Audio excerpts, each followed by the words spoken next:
HSC 26 এবং HSC 27 যারা আছো তোমরা এই বইটা নিবা কিনা, মানে এই বইটা আপডেটেড কিনা। সো এটার আনসারটা হচ্ছে হ্যাঁ, তোমরা যে বইগুলো এখন পাবা এটা হচ্ছে সম্পূর্ণ আপডেটেড ভার্সন, অর্থাৎ এই ভার্সনের মধ্যে আমরা HSC 25 যে পরীক্ষা সেটাকে আমরা ইনক্লুড করব।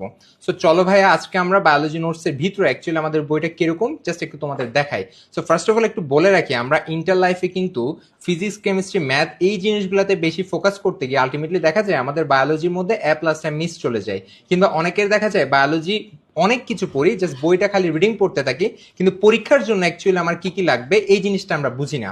সো তোমাদের এই কনফিউশনগুলো চিন্তা করেই কিন্তু আমাদের এই কিউএনএ বায়োলজি নোটস বইটা। তো বইটা যদি আমরা একটু ভিতরে দেখি, দেখো এখানে জ্ঞানমূলক বলি, অনুধাবনমূলক বলি, যেই দুইটাতে আমাদের বেসিক্যালি নাম্বার বাদ যায়, এই জিনিসগুলো আমরা এখানে পুরোপুরি দেওয়ার ট্রাই করছেন। তার চেয়েও বেশি যে ইম্পর্টেন্ট জিনিসটা আমরা জানি বায়োলজির ক্ষেত্রে কিন্তু চিত্র খুবই ইম্পর্টেন্ট। সো দেখো আমাদের প্রত্যেকটা চিত্র তুমি ধরো বইটা পড়ে বুঝতে পারবা কোন কোন চিত্র তোমার কিভাবে আঁকতে হবে। দেখো এটা কিন্তু হাতে আঁকা চিত্র, তোমাদের সুবিধার জন্যই দেওয়া হয়েছে। এছাড়াও আরেকটা যেটা ইম্পর্টেন্ট জিনিস সেটা হচ্ছে আমাদের পার্থক্যগুলা, কোন পার্থক্যটা আমাদের লাগবে, কোন পার্থক্য লাগবে না, এই জিনিসটা এখানে সুন্দর করে সাজানো আছে। এছাড়াও আমি যদি বলি কিছু প্রসেস আছে যেগুলো অ্যাকচুয়ালি আমাদের বুঝতে কষ্ট হয় কিংবা কিভাবে লিখবো আমরা বুঝি না, এই জিনিসগুলো কিন্তু এই বইয়ের মধ্যে খুব সুন্দর করে সাজানো আছে।